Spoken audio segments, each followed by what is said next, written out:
Case കൊടുക്കുമ്പോഴെങ്കിലും പറഞ്ഞ കാര്യങ്ങൾ പറഞ്ഞ് കേസ് കൊടുക്കാനുള്ള മാന്യത കാണിക്കുക. പോലീസ് കേസെടുത്താൽ ആ കേസ് ഞാൻ നിയമപരമായി നേരിട്ടോളാം. അതിനുള്ള ആംബിയർ എനിക്കുണ്ട്.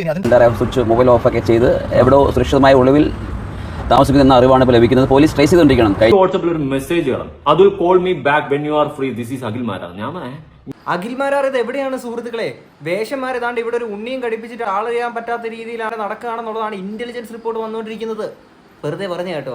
അഖിൽ മാരാർ ഒളിവിലാണെന്നും കേസുമായിട്ട് ബന്ധപ്പെട്ടിട്ടാണെങ്കിൽ അങ്ങനെ കോടതിയിലോട്ട് കുറച്ച് നീക്കങ്ങൾ കാര്യങ്ങളൊക്കെ നടത്തുക എന്നുള്ള കാര്യങ്ങളൊക്കെയാണ് നമുക്ക് ഏറ്റവും പുതിയതായിട്ട് കിട്ടിയിരിക്കുന്ന അപ്ഡേറ്റ് കാര്യങ്ങളൊക്കെ. അപ്പം കൊട്ടാരക്കര വാർത്തകൾ എന്ന് പറയുന്ന ചാനലിനകത്തൂടാണെങ്കിൽ അവിടുത്തെ ആ ഒരു BJP പ്രവർത്തകരുണ്ടല്ലോ, അഖിൽ മാരാറിനെതിരെ കേസ് കാര്യങ്ങളൊക്കെ കൊടുത്തേക്കുന്നത്. അപ്പോൾ അവർ കുറച്ച് കാര്യങ്ങൾ അവിടെ നിന്ന് സംസാരിക്കുന്നുണ്ട്. ഇപ്പം അഖിൽ മാരാറിന്റെ കറണ്ട് സിറ്റുവേഷൻ എന്താണെന്നുള്ളത് അത് ഞാൻ ഇങ്ങോട്ട് പ്ലേ ചെയ്യാം. നമ്മുടെ വിഷയം അഖിൽ മാരാർ വിഷയമാണ്. എന്തോ സംഭവം അഖിൽ മാരാർ ഒളിവിലാണ്. അദ്ദേഹത്തിനെതിരെ കഴിഞ്ഞ ദിവസം കൊട്ടാരക്കര പോലീസ് ജാമ്യമില്ലാ വകുപ്പ്, അതായത് ദേശവിരുദ്ധ കുറ്റത്തിന് 152 BNS നിയമപ്രകാരം ജാമ്യമില്ലാ വകുപ്പിട്ട് കേസെടുത്തിരിക്കുകയാണ്. അപ്പം ആ കേസെടുത്ത് അറിഞ്ഞ മുതൽ തന്നെ അദ്ദേഹം സ്വിച്ച് മൊബൈൽ ഓഫൊക്കെ ചെയ്ത് എവിടെയോ സുരക്ഷിതമായ ഒളിവിൽ താമസിക്കുന്ന അറിവാണ് ഇപ്പോൾ ലഭിക്കുന്നത്. പോലീസ് ട്രേസ് ചെയ്തുകൊണ്ടിരിക്കണം. കഴിഞ്ഞപ്പോൾ ഞങ്ങൾ രാവിലെ പോലീസുമായി ബന്ധപ്പെട്ടപ്പോഴും ഉച്ചയ്ക്ക് ഞങ്ങൾ പോലീസുമായി ബന്ധപ്പെട്ടപ്പോൾ പറഞ്ഞത് ട്രേസ് ചെയ്തുകൊണ്ടിരിക്കുകയാണ്. ഒരു ഡെവലപ്മെൻ്റ് ആയിട്ടില്ല. അപ്പോൾ അത് എത്രയും വേഗം തന്നെ അത് പിടികൂടാനുള്ള പോലീസ് ശ്രമിച്ചുകൊണ്ടിരിക്കുകയാണെന്ന് പറയാം. അങ്ങനെ അഖിൽ മാരാർ ഒളിവിൽ പോയിരിക്കുകയാണ് എന്നുള്ളതാണ് ഇവിടുത്തെ ഈ ഒരു ചേട്ടന്മാരൊക്കെ പറയുന്നത്. പക്ഷെ അഖിൽ മാരാർ അന്ന് അങ്ങനെയല്ലല്ലോ പറഞ്ഞത്. അതുകൊണ്ട് കേസ് കൊടുക്കുമ്പോഴെങ്കിലും പറഞ്ഞ കാര്യങ്ങൾ പറഞ്ഞ് കേസ് കൊടുക്കാനുള്ള മാന്യത കാണിക്കുക.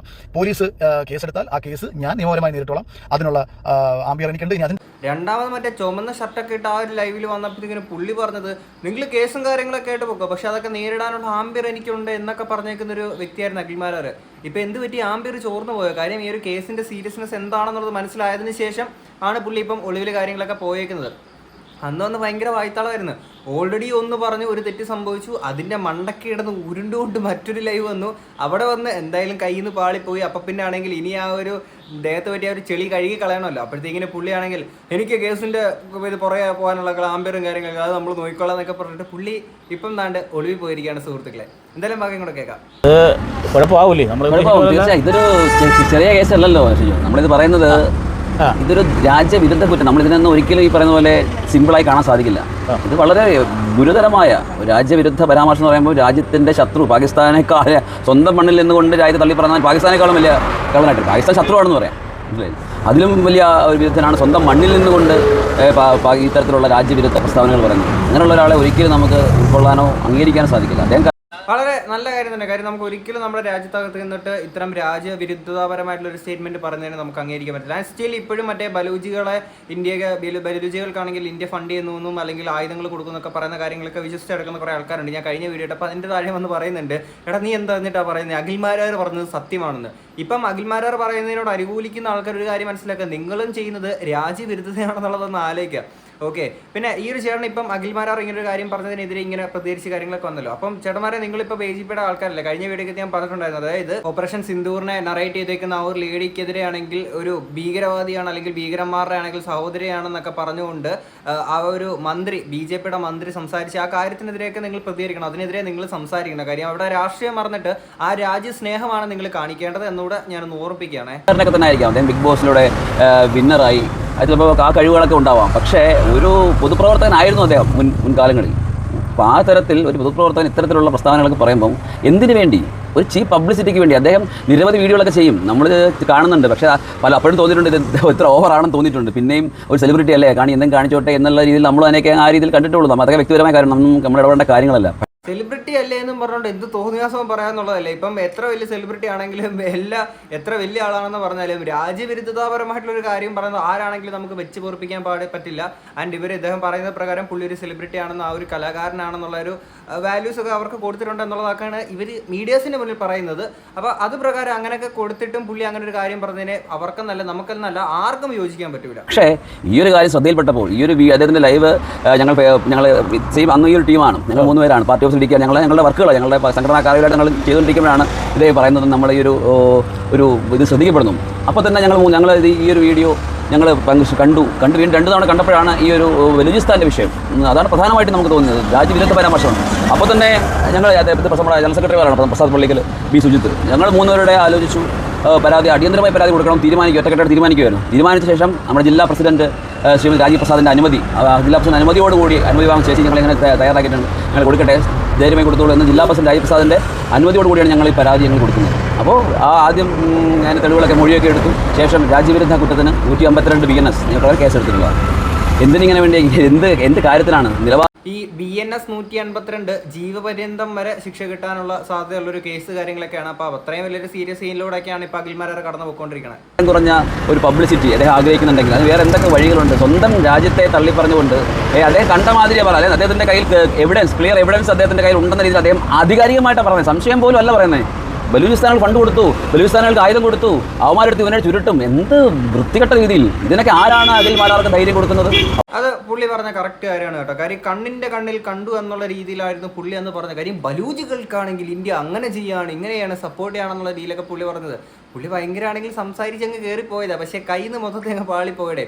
ഇപ്പോഴും ഞാൻ കഴിഞ്ഞ വീഡിയോയുടെ കമന്റ് ബോക്സ് എടുത്ത് നോക്കിയാൽ മതി, 2-3 കമന്റ്സ് ഇപ്പോഴും കാണാൻ പറ്റും. അഖിൽമാരാർ പറഞ്ഞത് സത്യമാണ് എന്ന് പറഞ്ഞുകൊണ്ട് വിശ്വസിക്കുന്ന കുറേ ആൾക്കാരുണ്ട്. അത് കണ്ണി കണ്ട പോലാണ്. അഖിൽമാരാർ വന്ന് പറഞ്ഞു, അപ്പം ഈ രാജ്യത്തകത്തുള്ള കുറേ ആൾക്കാർ അവിടെ ഇവിടെയൊക്കെ ഇങ്ങനെ പറയുന്നതായിട്ട് കേട്ടു, അപ്പം ആ രീതിയിൽ പറഞ്ഞതാണെന്നുള്ളത് എൻ്റെ ഭാഗത്തുനിന്ന് അങ്ങനെ ഒരു പിഴവ് പറ്റിയെന്ന് പറഞ്ഞു. അപ്പോഴും പുള്ളി ഒരു ക്ഷമ എവിടെയും ചോദിച്ചിട്ടില്ല. അത് നിങ്ങൾ ആലോചിച്ച് നോക്കണം. ഓക്കെ, വീണെടുത്തിടുന്ന പിന്നെ ഉരുണ്ടിങ്ങനെ മറിഞ്ഞ് കളിച്ചോണ്ടിരിക്കുകയാണ്. വ്യക്തമായ പിന്തുണ, ആരുടെയൊക്കെ പിന്തുണ ഉണ്ടെന്ന് വേണം മനസ്സിലാക്കുവാൻ. ഒരു പിന്തുണയില്ല, ഒരു മുൻതുണയില്ല. ഇടയ്ക്കൂടൊന്ന് ഷൈൻ ചെയ്യാൻ നോക്കിയതാണ്. കാര്യം അടുത്ത ഇലക്ഷനൊക്കെ വരുമല്ലേ. പിന്നെ അതേപോലെ തന്നെ കോൺഗ്രസ്സുകാർക്ക് വേണ്ടിയിട്ട് എന്തെങ്കിലും ഒന്ന് ചെയ്യണമല്ലോ. കാര്യം എല്ലാവരും ഒന്ന് പൊലിപ്പിക്കണമല്ലോ. അതിനൊക്കെ വേണ്ടിയിട്ട് ചെയ്താണ്. സംഭവം പാളിപ്പോയതാ. അനീഷ് പരാതി കൊടുത്തതിന് ശേഷം അഖിൽമാരാർ അനീഷിനെ വിളിക്കുകയോ മെസ്സേജ് അയക്കുകയോ അങ്ങനെ ചെയ്യാറ്? പരാതി കൊടുത്തതിന് അന്ന് രാത്രി തന്നെ അദ്ദേഹം നിരവധി തവണ ഫോണിൽ കൂടെ വിളിക്കുകയുണ്ടായി. ആ സമയത്ത് നമ്മുടെ സംഘടന മീറ്റിംഗ് സമയത്ത് എടുക്കാൻ സാധിച്ചില്ല. അല്ലെങ്കിൽ എടുക്കേണ്ട തീരുമാനിച്ചു. ഇനി അദ്ദേഹത്തിൻ്റെ രാജ്യവിരുദ്ധ പ്രസ്ഥാനമായിട്ട് കേസ് കൊടുത്തിട്ട് ഇനി അദ്ദേഹത്തോട് സംസാരിക്കാൻ നമുക്ക് താല്പര്യമില്ലായിരുന്നു. അദ്ദേഹം വിളിച്ചു, ഞങ്ങൾ എടുത്തിട്ടില്ല. അതിനുശേഷം പിറ്റേ ദിവസം വീണ്ടും അദ്ദേഹം പിന്നെ വാട്സാപ്പിൽ മെസ്സേജ്. അപ്പോൾ നമ്മൾ മാധ്യമങ്ങളോട് പ്രതികരിച്ച ശേഷം അതിനെയൊക്കെ കളിയാക്കുന്ന തരത്തിൽ ചിരിപ്പിച്ച് കൊല്ലാതെ, അതായത് നമ്മളെന്തോ വിഡ്ഢിത്തരം പറഞ്ഞ് ജനങ്ങളെ ചിരിപ്പിക്കില്ല, അയാളെയൊക്കെ ചിരിപ്പിച്ച് ഇത് ഒരു വലിയൊരു രാജ്യദ്രോഹ കുറ്റം ചെയ്തിട്ടിരിക്കുന്ന ഒരു മനുഷ്യനാണ് പറയുന്നത്, എന്നെ കളിയാക്കാൻ വരുന്നത്. അതായത് അഖിൽമാരാറിനെതിരെ അങ്ങനെ കേസും കാര്യങ്ങളും കൊടുത്തിട്ട് ഇവരൊന്ന് മീഡിയാസിന് മുന്നിൽ ഒന്ന് സംസാരിച്ചല്ലോ. അപ്പോൾ നേരെ അഖിൽമാരാർ ഇപ്പുറത്ത് എനിക്ക് ആംബിയറുണ്ട്, ഞാൻ നോക്കിക്കോളാം എന്നൊക്കെ പറഞ്ഞ ഇതേ അഖിൽമാരാർ ഇവർക്ക് പോയി മെസ്സേജ് ഇട്ടൊക്കെ പറയാണ്, ആ ചിരിപ്പിച്ച് കൊല്ലാതെ പുടവ് എന്നൊക്കെ പറഞ്ഞുകൊണ്ട് ഭയങ്കര തമാശയായിരുന്നു. തമാശ കൊണ്ട് ചിരി കൊണ്ടങ്ങ് ഇരിക്കാൻ വയ്യായിരുന്നു. ഇപ്പം ഇത് കണ്ടിട്ട് നാട്ടുകാർ മൊത്തം ചിരിച്ചുകൊണ്ടിരിക്കുകയാണ്. ഒരിക്കലും ഈ പറയുന്നല്ല ഞാൻ പറയുന്നതാണ് ശരി അല്ലെങ്കിൽ ഞാൻ പറയുന്നത് മാത്രമാണ് ശരിയെന്ന് എവിടെ നമ്മൾ ഒരിക്കലും അങ്ങനെ തീരുമാനിക്കരുത്. കാര്യം ഈ ലോകത്ത് ഒരു മനുഷ്യന് പെർഫെക്റ്റ് ആയിട്ടുള്ള ഒരാളല്ല. അങ്ങനെ ദയവ് ചെയ്ത് ഒരു മനുഷ്യൻ അങ്ങനെ ചിന്തിക്കാണ്ടിരിക്കുക. എത്ര സംസാരിക്കാൻ സാമർത്ഥ്യമുള്ള ഒരു വ്യക്തിയാണെങ്കിൽ കൂടി നിങ്ങൾ ആലോചിക്കുക, ഏത് സമയത്ത് നമ്മുടെ നാക്കിനൊരു പിഴവ് സംഭവിക്കുക. ഈ നമ്മുടെ രാജ്യം ഭരിക്കുന്ന പ്രധാനമന്ത്രിമാരില്ലേ, ലോകത്തുള്ള എല്ലാ പ്രധാനമന്ത്രിമാർക്ക് പോലും ഈ പറയുന്ന പോലെ രാജ്യത്തെ പ്രതിനിധീകരിച്ചിട്ട് സംസാരിക്കുമ്പോൾ പലർക്കും ചില നാക്ക് പിഴവ് കാര്യങ്ങളൊക്കെ സംഭവിക്കാറുണ്ട്. അപ്പം അത്രയും വലിയ ഹൈ ലെവലിൽ നിൽക്കുന്ന അവരെ പോലുള്ള വലിയ ആൾക്കാർക്ക് സംഭവിക്കുമ്പോൾ ഈ താഴെക്കിടയിലുള്ള നമ്മളെപ്പോലുള്ള ആൾക്കാർക്കൊക്കെ സംഭവിക്കൂലേ? അത് അഖിൽമാരാർ മനസ്സിലാക്കണ്ടേ. അങ്ങനെ തെറ്റ് സംഭവിക്കുന്ന ഇതായിട്ട് ഞാൻ പറയുന്നില്ല. പക്ഷേ ഈ തെറ്റ് സംഭവിച്ചിട്ടും അത് അംഗീകരിക്കാൻ പറ്റാതെ അതിൻ്റെ മണ്ടയ്ക്ക് വീണ്ടും കിടന്ന് ഉരുണ്ടുരുണ്ടുരുണ്ട് കളിക്കുന്ന കാര്യങ്ങളൊക്കെ. പിന്നെ ഇദ്ദേഹത്തെ വിളിച്ച പോലെ തന്നെയാണ് നമ്മുടെ അതുൽ വ്ലോഗ്സിലാണെങ്കിൽ അതുലേട്ടനെ അഖിൽമാരാർ കോൺടാക്ട് ചെയ്തിട്ടുണ്ടായിരുന്നു. അത് എന്തിനാന്നൊക്കെയുള്ള അതുലേട്ടൻ തന്നെ പറയുന്നത്. അതുകൂടെ ഞാൻ ഇങ്ങോട്ട് വെക്കാം. വാട്സാപ്പിൽ ഒരു മെസ്സേജ് കാണാം, Atul call me back when you are free, this is Akhil Marar. ഞാൻ ഇങ്ങനെ മെസ്സേജ് അയച്ചു ഇങ്ങനെ എന്ന് പറഞ്ഞുകൊണ്ട് ഞാൻ എടുത്ത് നോക്കിയപ്പോൾ ഈ മെസ്സേജ് അയച്ചിരിക്കുന്ന കുറച്ച് ദിവസങ്ങൾക്ക് മുന്നെയാണ്. അങ്ങനെ ഞാൻ ഈ നമ്പർ എന്റെ കോൾ ഹിസ്റ്ററിയിൽ ഉണ്ടോ എന്ന് നോക്കിയ സമയത്ത് എന്നെ 12 മെയ്ക്ക് ഒരുപാട് പ്രാവശ്യം, അതായത് രാവിലെ ഉച്ചയ്ക്ക് 1:15 വിളിച്ച്, പിന്നെ 1:16 വിളിച്ച്, 1:17 വിളിച്ച്, 3:11 വിളിച്ച്, 3:30 വിളിച്ച്, 4:39 വിളിച്ച്, 6:24 വിളിച്ച്. ഇത്രയും സെലിബ്രിറ്റി സ്റ്റാറ്റസിലൊക്കെ നിൽക്കുന്ന ഒരു വ്യക്തി വന്നിട്ട് നമ്മളൊക്കെ വിളിക്കുവടെ. എന്തായാലും വിളിച്ചല്ലോ, സന്തോഷം. പക്ഷേ വിളിച്ചതിന്റെ റീസൺ ഒന്നുകിൽ എന്നെ തെറി വിളിക്കാനായിരിക്കും. കാരണം ഞാൻ അങ്ങനെ പൂരെ തെറി വിളിച്ചിട്ടുണ്ടായിരുന്നു. വിളിക്കേണ്ട കാര്യം ഉണ്ടായതുകൊണ്ട് തന്നെയാണ് വിളിച്ചിട്ടുണ്ടായിരുന്നു. ഞാൻ ഇപ്പോഴും ഉറച്ചു നിൽക്കുന്നു. എന്നാൽ അങ്ങനെ എന്തിനാണ് എന്നെ വിളിച്ചതെന്നുള്ള ചോദ്യത്തിന് ഒരു പക്ഷേ എന്നെ തിരിച്ച് അതേ ഫ്രസ്ട്രേഷനിൽ തെറി വിളിക്കാനാകാം, അല്ലെങ്കിൽ വീഡിയോ റിമൂവ് ചെയ്യാനാകും. ഇതിൽ രണ്ടിൽ ഏതെങ്കിലുമൊക്കെ ഒരു ഓപ്ഷൻ ആയിരിക്കാം. അല്ലെങ്കിൽ ഇനി ഈ വിഷയം പിടിക്കരുത് എന്ന് പറയാൻ എന്തെങ്കിലുമൊക്കെ ആയിരിക്കും. മേ ബി നമുക്ക് അറിയത്തില്ല എന്ത് ഉദ്ദേശത്താണ് അങ്ങനെ വിളിച്ചതെന്ന്. എന്തായാലും വിളിച്ചിരുന്നു, ഞാൻ കണ്ടില്ല. കണ്ടിരുന്നെങ്കിൽ ഞാൻ എടുക്കുമായിരുന്നു. അങ്ങനെ അതുലേട്ടനെ പുള്ളി വിളിച്ചിരിക്കുകയാണ്. അപ്പം പുള്ളിക്കെതിരെയൊക്കെ വീഡിയോ ഇട്ട ആൾക്കാരെയൊക്കെ ഇങ്ങനെ കോൺടാക്ട് ചെയ്തൊക്കെ സംസാരിക്കാനൊക്കെ ഉണ്ടാക്കിയിട്ടൊക്കെ പോയിട്ടുള്ളതാണ്. എന്തായാലും ഇതുവരെ എനിക്ക് വേറെ കോളോ കാര്യങ്ങളൊന്നും വന്നിട്ടില്ല. കാര്യം നമ്മൾ നല്ല കുറച്ച് സംസാരിച്ചിട്ടുണ്ടായിരുന്നു മുന്നത്തെ വീഡിയോസിനകത്തൊക്കെ. അപ്പോൾ എന്തിനാണെങ്കിലും ഇങ്ങനെയൊക്കെ പറഞ്ഞിട്ട് നിങ്ങളുടെ ഭാഗത്തു നിന്നൊരു പിഴവ് പറ്റി, അത് സംസാരിച്ച് കഴിഞ്ഞാൽ പിന്നെ അവരെല്ലാം നേരെ കോൺടാക്ട് ചെയ്യുക. അപ്പോൾ എന്തായാലും ആ ഒരു BJP ആ ഒരു പ്രവർത്തകരുടെ അടുത്താണെങ്കിൽ ഇതുപോലെ ആണെങ്കിൽ നേരെ കോൺടാക്ട് ചെയ്യാൻ ശ്രമിക്കുന്നു, എടുക്കുന്നില്ല. പിറ്റേ ദിവസം ആണെങ്കിൽ മെസ്സേജ് അയച്ചിട്ട് കാര്യം പറഞ്ഞു. അതേപോലെ ആണെങ്കിൽ നേരെ അതുലേട്ടനെ വിളിക്കുകയാണ്, ചറഫറ വിളിയാണ്.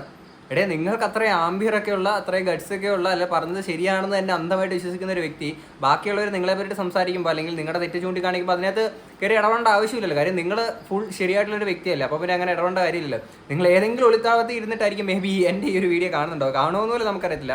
എന്തിനാണെങ്കിലും പുള്ളിയുടെ ഇപ്പോഴത്തെ അവസ്ഥ, ഇനി കോടതിയുടെ കേസും കാര്യങ്ങളൊക്കെ ആയിട്ട് ബന്ധപ്പെട്ട കുറച്ച് കാര്യങ്ങൾ വേറെ പുള്ളി പറയുന്നുണ്ട്. അതുകൊണ്ട് അങ്ങോട്ട് വെക്കാം. നമ്മൾ സപ്പോർട്ട് എടുത്തപ്പം അഖിൽമാരാർ പറഞ്ഞതിനകത്ത് ദേശവിരുദ്ധമായ ഒരു പ്രയോഗം എന്ന് പറയുന്നത് BNS ഭാരതീയ ന്യായ സംഹിതയുടെ 152 ആണ് വകുപ്പ് പ്രകാരമാണ് ഈ കേസ് രജിസ്റ്റർ ചെയ്തിട്ടുള്ളത്. BJPയുടെ നിയോജക മണ്ഡലം പ്രസിഡന്റ് കൊടുത്തതിൻ്റെ, കൊട്ടാരക്കര നിയോജക മണ്ഡലം പ്രസിഡന്റ് കൊടുത്ത കേസിന്റെ അടിസ്ഥാനത്തിലാണ്. ഈ 152A എന്ന് പറഞ്ഞു കഴിഞ്ഞാൽ ജീവപര്യന്തം തടവോ അല്ലെങ്കിൽ 7 വർഷം വരെ തടവും പിഴയും കൂടി വരെ ചെയ്യാവുന്നതാണ്. ജാമ്യമില്ലാ കുറ്റമാണ്. ഇപ്പോൾ അഖിലിന് എനിക്ക് തോന്നുന്നത് ആന്റിസിപ്പേറ്ററി ബെയിൽ എടുക്കണം എന്നുണ്ടെങ്കിൽ ഹൈക്കോടതിയിൽ നിന്ന് കിട്ടുമെന്ന് എനിക്കറിയില്ല. സുപ്രീം കോടതിയിൽ പോവുകയാണെന്നുണ്ടെങ്കിൽ വലിയൊരു സംഖ്യ പോകും. ഞാനിന്ന് അഖിലിനെ കോൺടാക്ട് ചെയ്യാൻ നോക്കി, ഒരു മാർഗ്ഗമില്ല. അഖിലിന്റെ ഫോണെല്ലാം സ്വിച്ച് ഓഫ് ആണ്. എന്നിട്ട് ഞാൻ അഖിലിന്റെ അടുത്ത സുഹൃത്ത് എന്നുള്ള രീതിയിൽ കോൺഗ്രസ് നേതാവ് സന്ദീപ് വാര്യരെ വിളിച്ചു നോക്കി. സന്ദീപും പറഞ്ഞു വേറെ നമ്പർ ഉണ്ടോ എന്ന് അറിയില്ല, വേറെ നമ്പറില്ല, ഫോൺ സ്വിച്ച് ഓഫ് ആണ് എന്ന് പറഞ്ഞു. അപ്പം നമ്മൾ ഊഹിക്കുന്നത് ആന്റിസിപ്പേറ്ററി ബെയിലിന് വേണ്ടിയിട്ടുള്ള ശ്രമത്തിലായിരിക്കുന്നുള്ളൂ. അതാണ് അന്ന് ഭയങ്കര ആംബിയറും കാര്യങ്ങളൊക്കെ പറഞ്ഞ് പോയത്. ഇപ്പം ഒളിവിലാണ്. പിന്നെ വേറൊരു കാര്യമുണ്ട് കേട്ടോ. ഇപ്പം സപ്പോസ് അഖിൽമാരാറിനെ ഇതുപോലെ ഈ ഒരു കേസിലാണെങ്കിൽ പോലീസുകാരെ അറസ്റ്റ് ചെയ്ത് ഈ പറഞ്ഞ 10-14 ദിവസം റിമാൻഡിൽ കിടന്നൊന്ന് ജസ്റ്റ് ഒന്ന് വിചാരിക്കുക. അങ്ങനെ അഖിൽമാരാർ കിടന്നിട്ടുണ്ടെങ്കിൽ അടുത്ത MLA അഖിൽമാരാറായിരിക്കും. നിങ്ങളല്ലെങ്കിൽ നോക്കിക്കോ. കാര്യം എന്ന് വെച്ചാൽ നമ്മുടെ ഒരു എമ്പുരാൻ സിനിമയ്ക്കകത്ത് മഞ്ജു വാര്യറിനെ ഈ പറഞ്ഞ പോലെ വിലം കണിച്ചിട്ട് പോകുമ്പോൾ ഉണ്ടാകുന്ന ഒരു ഗൂസ്ബംസും കുറേ സാധനങ്ങളൊക്കെ ഉണ്ടല്ലോ. എക്സാക്ട് ആ ഒരു സാധനം ഇപ്പം നമ്മൾ എന്തായാലും പുള്ളിനെ അറസ്റ്റ് ചെയ്ത് റിമാൻഡിലൊക്കെ പോകുമ്പോഴത്തേക്കും എല്ലാവർക്കും ഭയങ്കര കോമഡി ആയിട്ടൊക്കെ തോന്നും. പക്ഷേ അത് കഴിഞ്ഞ് ഇറങ്ങി വന്നിട്ട് പുള്ളിയുടെ സംസാരത്തിൽ പുള്ളി അടിച്ച് നല്ല കയറ്റും.